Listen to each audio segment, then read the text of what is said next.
हाँ। तो गाइस, इस सेशन में हम लोग डिस्कस करने जा रहे हैं सब क्यूरी। कौन सा कॉन्सेप्ट? सब क्यूरी। अब सब क्यूरी क्या होता है?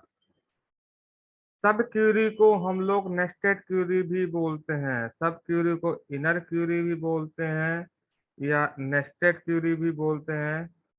नेस्टेड क्यूरी भी बोलते हैं। नेस्टेड क्यूरी का मतलब क्या होगा? एक तरह से query within another query, query within other query, that is called as a nested query. तो query, sub query is a query inside a query.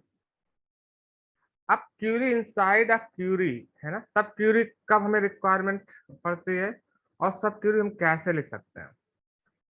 अब जरा इस चीज को हम लोग समझते हैं। सब क्यूरी जो होती है वो should be enclose in parenthesis and can be used in select clause, from clause, where clause. मतलब सब क्यूरी को आपको लिखना है तो सब क्यूरी आप किसके अंदर लिखते हो? विद इन अ पैरेंथेसिस के अंदर। सब क्यूरी जो होती है वो इंक्लोज होती है विद इन अ पैरेंथेसिस। और सब क्यूरी को हम किसी के साथ भी यूज कर सकते हैं। सेलेक्ट स्टेटमेंट के साथ भी यूज कर सकते हैं, वेयर क्लास के साथ भी यूज कर सकते हैं, और फ्रॉम क्लास के साथ भी यूज कर सकते हैं। अब जब हम लोग समझते हैं कब सब क्यूरी यूज करना चाहिए गाइस, और ध्यान से समझते हैं सब क्यूरी की रिक्वायरमेंट कब होती है। तो गाइस, पहले हम लोग देखते हैं, हमारे पास एक टेबल है, select star from EMP table है। ईएमपी टेबल हमारे पास, पहले उससे रिकॉर्ड सेलेक्ट करते हैं। तो सेलेक्ट हमने किया star from EMP table, EMP table से डेटा फेच किया। तो ईएमपी टेबल से हमें सारा डेटा फेच हो गया। अब हमें क्या चाहिए? हमें इस ईएमपी टेबल से मैक्सिमम सैलरी की वैल्यू मान लो चाहिए। तो मैक्सिमम सैलरी अगर निकालनी है तो आप सिंपल लिख सकते हो सेलेक्ट मैक्स, और ये सेल फंक्शन, मैक्स फंक्शन, और उसमें सेल कॉलम पास कर दोगे किस टेबल से? ईएमपी टेबल से। तो ये वाली जो क्यूरी होगी वो आपको क्या आउटपुट प्रोड्यूस करेगी? ये वाली जो क्यूरी होगी वो मैक्सिमम सैलरी प्रोड्यूस करेगी, मैक्सिमम सैलरी की वैल्यू प्रोड्यूस करेगी गिवन टेबल में, कि भैया किस सबसे ज्यादा सैलरी की वैल्यू क्या है। लेकिन अब हमारी रिक्वायरमेंट ये है कि हमें उस एम्प्लॉय की डिटेल चाहिए जिसकी सबसे ज्यादा सैलरी है। हमें किसकी डिटेल चाहिए? एम्प्लॉय। अच्छा, एम्प्लॉय की डिटेल आपको चाहिए तो आप क्या लिखोगे? सेलेक्ट, भैया सेलेक्ट करो स्टार फ्रॉम एमपी टेबल से, लेकिन कौन सा एमपी कार्ड? जिसका वेयर, जिसकी सैलरी की वैल्यू किसके बराबर हो? 5000। लेकिन अब आपको कैसे पता चलेगा कि भैया कौन सी सैलरी की वैल्यू सबसे ज्यादा है? तो इस क्यूरी की हेल्प से आपको ये सबसे ज्यादा वैल्यू, जो सबसे ज्यादा सैलरी होगी उसकी वैल्यू पता चल जाएगी ना। इसका मतलब है कि वेयर सेल इक्वल टू, अब यहाँ पे इस ये वाली क्यूरी एग्जीक्यूट होने से पहले हमें कौन सी क्यूरी एग्जीक्यूट होनी चाहिए? ये वाली क्यूरी एग्जीक्यूट होनी चाहिए। और इसका जो रिजल्ट आए उस रिजल्ट का यूज करके ये वाली क्यूरी आउटपुट प्रोड्यूस करे। तो यहाँ पे देखिए, इस क्यूरी का एग्जीक्यूशन किस पे डिपेंड है? अदर क्यूरी है ना। तो यहाँ पे हम लोग क्या करेंगे? इस क्यूरी को हम यहाँ पे लिख दें। तो हम इस क्यूरी को लिखने के लिए क्या करेंगे? पैरेंथेसिस यूज करते हैं। सब क्यूरी हरदम किस में लिखते हैं? पैरेंथेसिस में। क्या लिखेंगे? यही क्यूरी लिखें, सेलेक्ट भैया मैक्स, पहले हमें मैक्सिमम सैलरी निकालो फ्रॉम ईएमपी टेबल से। अब इससे जो वैल्यू आएगी उसके बाद आप क्या करोगे? ये देखिए, अब यहाँ पे देखिए हमें क्या मिल गया? रिकॉर्ड मिल गया, वो एम्प्लॉय की डिटेल मिल गई जिसकी सबसे ज्यादा मैक्सिमम सैलरी है। तो यहाँ पे दो क्यूरी है, देखिए यहाँ पे दो क्यूरी, एक तो ये क्यूरी है और ये एक दूसरी क्यूरी है। दो क्यूरी है, दोनों क्यूरी को एक दूसरे से हमने क्या किया? कंबाइन किया है। दोनों एक दूसरे को कंबाइन करने के लिए हमने क्या यूज किया? ऑपरेटर यूज किया है। इसे बोलते हैं इनर क्यूरी। क्या बोलते हैं? Inner query. अब देखिए जो ब्रैकेट के अंदर लिखा है उसे हम लोग क्या बोलेंगे? सब क्यूरी बोलेंगे। तो सब क्यूरी क्या होती है? सबसे पहले सब क्यूरी एग्जीक्यूट होती है, इनर क्यूरी एग्जीक्यूट होगी। इनर क्यूरी एग्जीक्यूट होने के बाद जो रिजल्ट आएगा, तो इनर क्यूरी किससे रिप्लेस हो जाएगी? अपने रिजल्ट से। फिर आउटर क्यूरी क्या करेगा? इनर क्यूरी का रिजल्ट यूज करके आउटपुट प्रोड्यूस करेगा। इसे बोलते हैं सब क्यूरी। तो गाइस, पहले ये चीज समझ में आया सब क्यूरी होता क्या है? तो सब क्यूरी क्या होती है? Query within query. मतलब a query within query का मतलब देखिए, दो क्यूरी हैं। जब ए, मान लीजिए क्यूरी वन ये हमारी, मान लीजिए क्यूरी ये वन है, इस क्यूरी वन का एग्जीक्यूशन डिपेंड है क्यूरी टू पे। मतलब क्यूरी वन आउटपुट प्रोड्यूस करेगी क्यूरी टू के रिजल्ट के आधार पे। मतलब क्यूरी वन जो आउटपुट प्रोड्यूस करना चाहती है वो प्रोड्यूस करना चाहती है क्यूरी टू के बेसिस पे। तो क्यूरी 1 और क्यूरी 2, तो क्यूरी 2 को हम लोग क्या बनाएंगे, इनर क्यूरी बनाएंगे। इनर क्यूरी को हरदम हम लोग लिखते हैं पैरेंथेसिस के अंदर। इनर क्यूरी जो होगी वो इंडिपेंडेंट एग्जीक्यूट होगी, इनर क्यूरी का एग्जीक्यूशन किसी दूसरी क्यूरी पे डिपेंड नहीं होगा, इसे बोलेंगे इनर क्यूरी। और उससे क्यूरी को बोलेंगे आउटर क्यूरी। आउटर क्यूरी का एग्जीक्यूशन डिपेंड होगा किस पे, इनर क्यूरी पे। आउटर जो क्यूरी होगी वो डिपेंडेंट होगी इनर क्यूरी के एग्जीक्यूशन में। अब दोनों क्यूरी को कंबाइंड करने के लिए हम लोग क्या यूज करेंगे, ऑपरेटर को, कोई ना कोई ऑपरेटर यूज करेंगे जिसकी हेल्प से दोनों क्यूरी को हम लोग कंबाइन करोगे। तो इनर क्यूरी क्या होती है, इनर क्यूरी इंडिपेंडेंट एग्जीक्यूट हो गई, फिर इनर क्यूरी के एग्जीक्यूशन के बाद जो रिजल्ट आएगा उस रिजल्ट का यूज करके आउटर क्यूरी आउटपुट प्रोड्यूस करेगी। इसका मतलब आउटर क्यूरी का एग्जीक्यूशन किस पे डिपेंड होता है, आउटर क्यूरी का एग्जीक्यूशन डिपेंड होता है इनर क्यूरी पे। तो जब भी देखिए आपको इनर क्यूरी जरूरत हो, इनर क्यूरी मतलब आप देख रहे हैं यहाँ पे ना, हमें हमें उस एम्प्लॉय की डिटेल चाहिए जिसकी सबसे ज्यादा सैलरी है। तो किसी भी एम्प्लॉय की डिटेल निकालने के लिए आप 1 मिनट में लिख सकते हो सेलेक्ट स्टार फ्रॉम ईएमपी, किस एम्प्लॉय की वेयर जिसकी सैलरी की वैल्यू सबसे ज्यादा हो। अब लेकिन मैक्स सैलरी कैसे, मैक्सिमम सैलरी निकालने के लिए आपको अलग एक क्यूरी लिखनी पड़ेगी ना।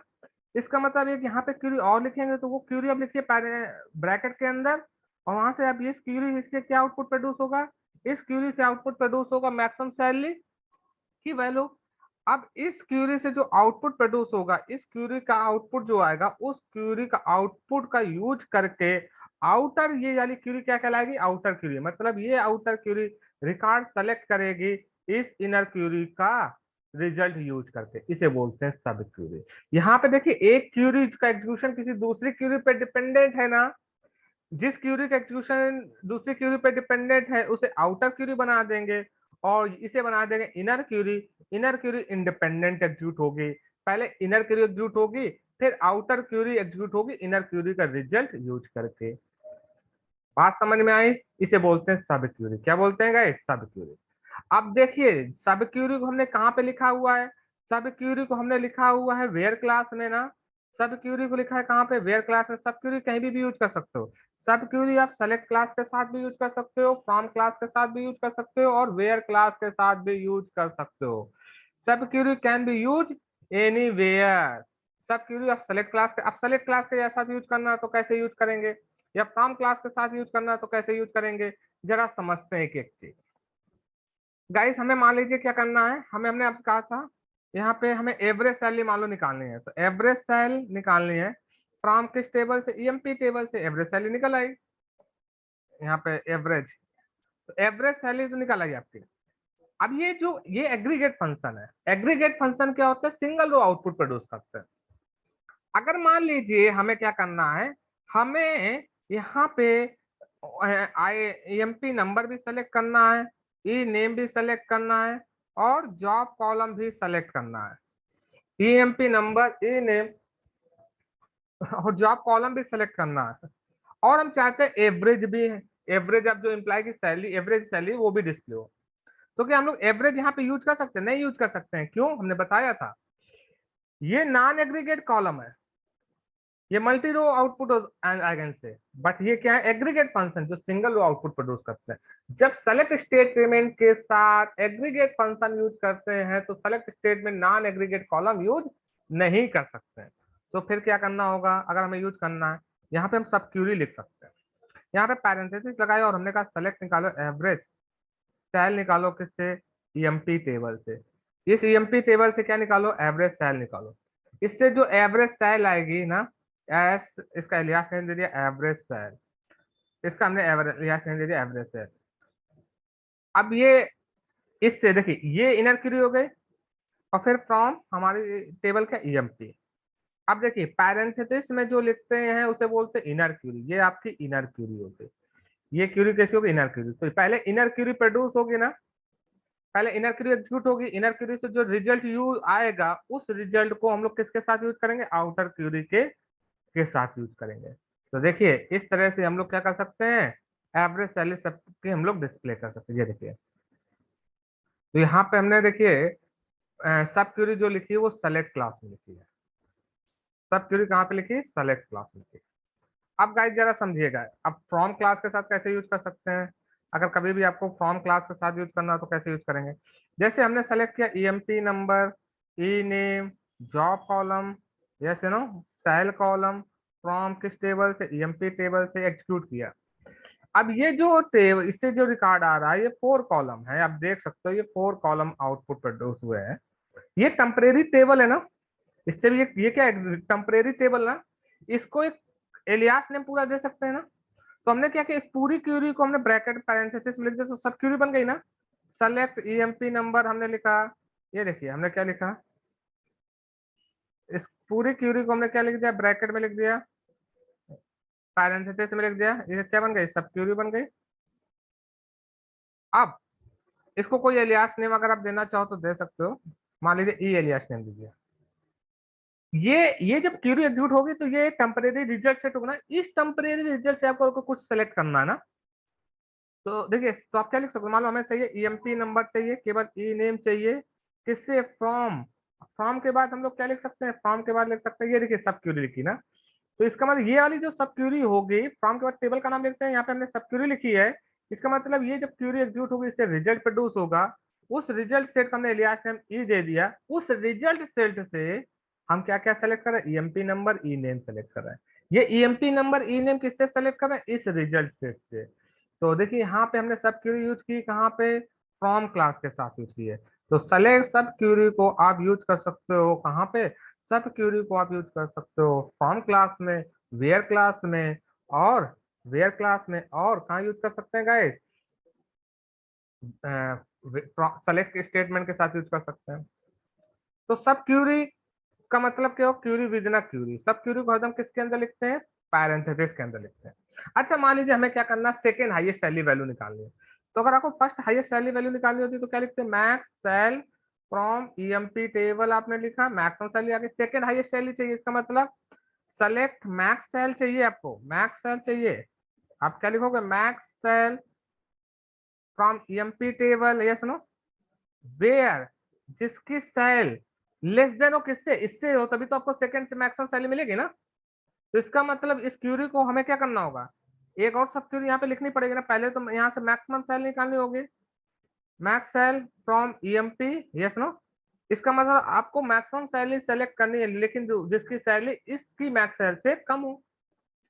एग्जीक्यूट करते हैं तो सेकंड मैक्सिमम सैलरी मिल गई। इस तरह आपको सेकंड मैक्सिमम, अब हमें उस एम्प्लॉय की डिटेल चाहिए जो सेकंड हाईएस्ट एम्प्लॉय डिटेल है, सेकंड हाईएस्ट पेड एम्प्लॉय है। तो क्या लिखेंगे, select star from EMP where sal equal to, आप ये पूरी क्यूरी को सब क्यूरी बना सकते हैं ना, क्योंकि इस क्यूरी से क्या वैल्यू प्रोड्यूस हो रहा है, इस क्यूरी से प्रोड्यूस हो रही है सेकंड हाईएस्ट वैल्यू। तो हमने इस क्यूरी को पूरी से क्या बना दी, इस क्यूरी को पूरा बना दिया हमने,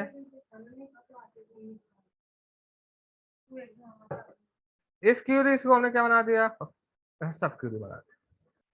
इससे क्या आएगा, इससे जो रिजल्ट प्रोड्यूस होगा उस रिजल्ट को यूज करके आउटर क्यूरी आउटपुट प्रोड्यूस करेगी। ये देखिए, तो अब वो हमें किस एम्प्लॉय की डिटेल मिल गई, हमें उस एम्प्लॉय की डिटेल मिल गई जो second highest paid employee. Clear, समझ में आएगा इस what is a sub query. Yes.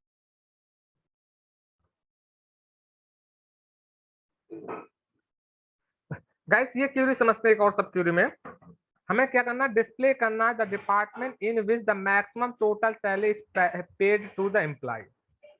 मतलब गाइस हमें उस डिपार्टमेंट का नाम पता करना है जिसमें सबसे ज्यादा सैलरी पेड होती है एम्प्लॉय को, यस या नो। हमें क्या करना, उस डिपार्टमेंट का नाम पता करना है जिसमें सबसे ज्यादा सैलरी पेड होती है एम्प्लॉय को। अच्छा गाइस, किस डिपार्टमेंट में सबसे ज्यादा सैलरी पेड होती है ये कैसे पता करेंगे, पहले आपको क्या करना, वो डिपार्टमेंट वाइज टोटल सैलरी निकालनी होगी ना। ग्रुप हुआ, हाँ। Yes, very good. तो पहले हम लोग क्यूरी क्या लिखें भैया, सेलेक्ट, है ना, सेलेक्ट करें डिपार्टमेंट वाइज टोटल सैलरी निकालनी, सेलेक्ट फ्रॉम ईएमपी टेबल में ग्रुप बनाने किसके बेसिस पे, डिपार्टमेंट के बेसिस पे ना। और डिपार्टमेंट के बेसिस पे ग्रुप बनाने के बाद क्या निकालें, टोटल सम। तो डिपार्टमेंट नंबर हमने सेलेक्ट कर लिया, कामा सम ऑफ सेल सेलेक्ट कर लिया, यस नो, एस टोटल नाम दे दिया, इसका कुछ भी दे दिया। अब देखिए इस क्यूरी से हमें क्या मिला, इस क्यूरी से मिला हमें क्या मिला, डिपार्टमेंट वाइज टोटल सैलरी मिल गई ना। अब अच्छा, यस सर।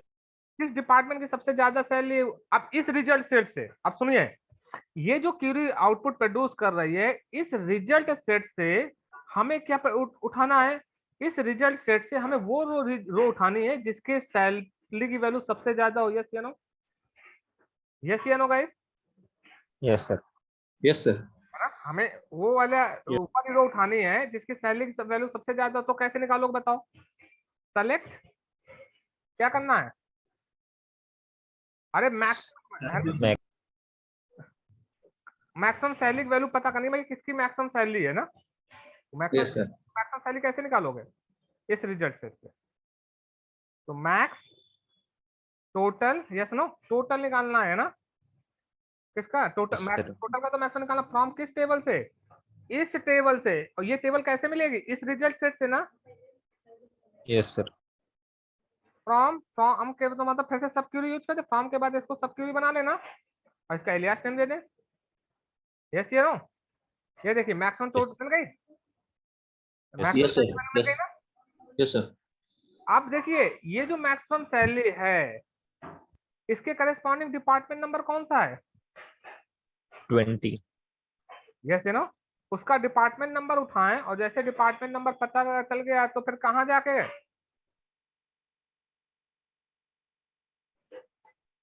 डिपार्टमेंट नेम पता करना है ना। गाइस ये चीज समझ में आई कि नहीं आई? Yes sir. यस। तो अच्छा आप बताओ वो डिपार्टमेंट नंबर कैसे उठाओगे? सर सिलेक्ट डिपार्टमेंट नंबर, उसके बाद वो ऊपर क्वेरी लिखी है ना, वही कॉपी करो। सेलेक्ट डिपार्टमेंट नंबर फ्रॉम किस टेबल से? ईएम पे।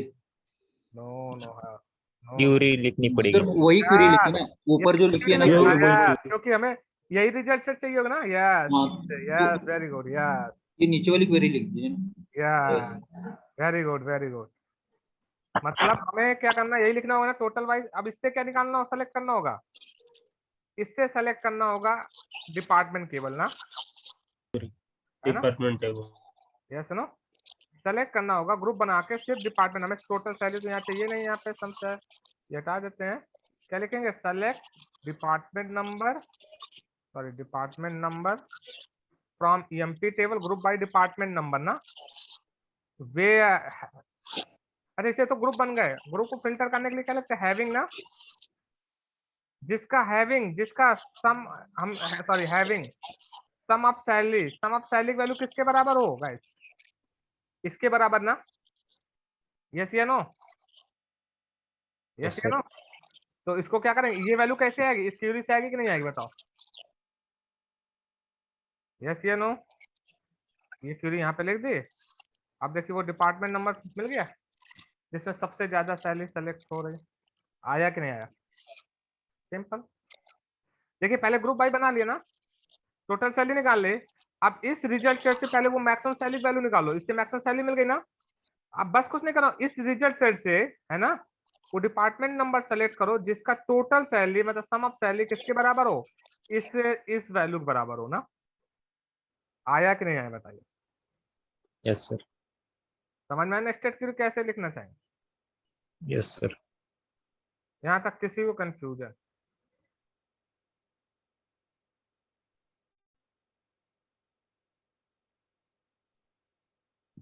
बताइए गाइस।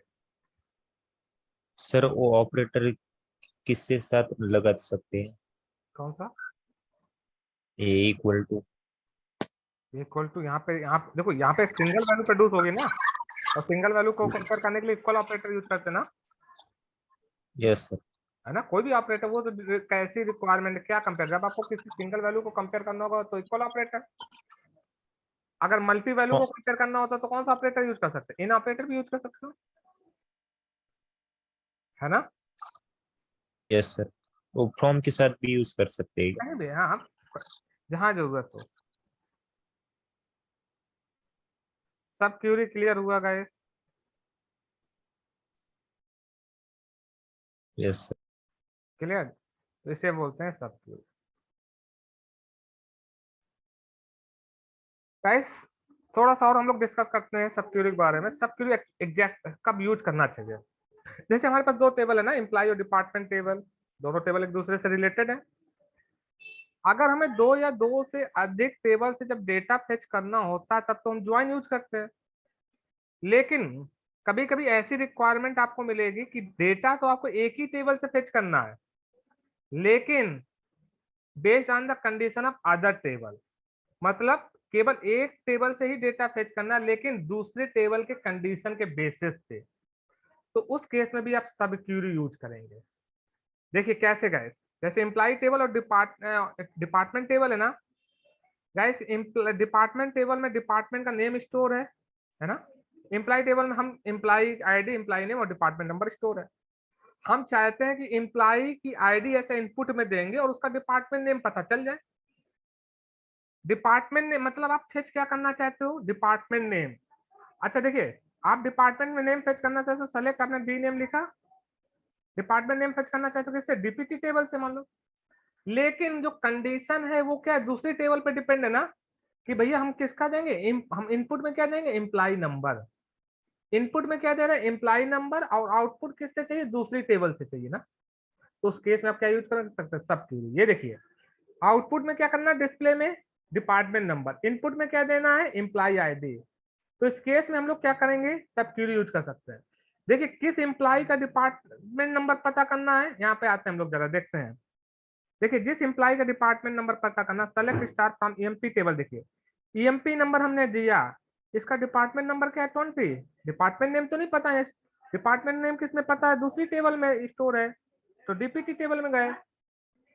तो हमें देखिए सेलेक्ट क्या करना, आपको सेलेक्ट एक ही टेबल से कॉलम सेलेक्ट करना, डी नेम सेलेक्ट करना, डी नेम सेलेक्ट करना फ्रॉम किस टेबल से, डीपीटी टेबल से। वेयर, अब देखिए इनपुट में आप क्या दे रहे हो, इनपुट में एम्प्लॉय नंबर दोगे, तो अगर आप एम्प्लॉय नंबर दे रहे हो तो पहले उस एम्प्लॉय का क्या पता करोगे, डिपार्टमेंट नंबर पता करो। अच्छा किसी भी एम्प्लॉय का डिपार्टमेंट नंबर कैसे पता करोगे, अगर किसी एम्प्लॉय का डिपार्टमेंट नंबर पता करना और तो कैसे पता करोगे, देखिए आप क्या लिखोगे, select DPT number from EMP table where, अरे ईएमपी नंबर हम लोग इनपुट में दे रहे हैं ना, EMP number equal to EMP number मान लो दिया 7389, रन किया, 7389 नहीं है, 7369 है, 69। ये देखिए डिपार्टमेंट नंबर मिल गया ना उसका, जिस एम्प्लॉय का डिपार्टमेंट नंबर चाहिए उसका एम्प्लॉय नंबर दे दो, 79 हमने दिया, 79 मान लो 02 लेट, मिल गया। अब क्या करना है, देखिए हमें क्या करना था, डिपार्टमेंट नेम सेलेक्ट करना था फ्रॉम ईएमपी टेबल से, किस एम्प्लॉय का डिपार्टमेंट सेलेक्ट करना, where department number equal to लिख सकते ना। अब देखिए इस क्यूरी से क्या करेंगे, ये क्यूरी आपको डिपार्टमेंट देगा, नंबर देगा corresponding to the space, corresponding to employee ID ना। आप जिसकी एम्प्लॉय आईडी पास करोगे उस एम्प्लॉय का डिपार्टमेंट नंबर मिल जाएगा। तो पहले आप क्या करिएगा, पहले आप डिपार्टमेंट नंबर पता कीजिए उस एम्प्लॉय का जिसकी एम्प्लॉय आईडी ऐसे इनपुट में दे रहे हैं। फिर डिपार्टमेंट नंबर जब पता हो गया तब आप क्या पता कर लेंगे, डिपार्टमेंट डी नेम पता कर लेंगे डीपीटी टेबल से। किस टेबल से गए, डीपीटी टेबल से। तो इस केस में भी हमें क्या यूज करना चाहिए, सब क्यूरी। ये देखिए डिपार्टमेंट नेम पता चल गया, रिसर्च। तो सब क्यूरी कब यूज करना चाहिए, अगर आपको डेटा एक ही टेबल से फेच करना but based on the condition of other table, तो उस केस में भी हम लोग सब क्यूरी यूज करते हैं। ज्वाइन कब यूज करते हैं, जब डेटा हमें मोर देन वन टेबल से फेच करना है तब तो आप ज्वाइन यूज करोगे, लेकिन अगर डेटा केवल एक ही टेबल से यूज करना based on the condition of other table, तो आप सब क्यूरी यूज कर लोगे। यहाँ पे भी देखिए सब क्यूरी आप यूज कर सकते हो। तो सब क्यूरी हम लोग कैसे कैसे यूज करते हैं, यहाँ पे देखिए सारे एग्जाम्पल आपको दिए हैं, आप इन एग्जाम्पल को यूज करके आप सारी क्यूरी लिख सकते हैं। क्लियर, तो this is a sub Curie.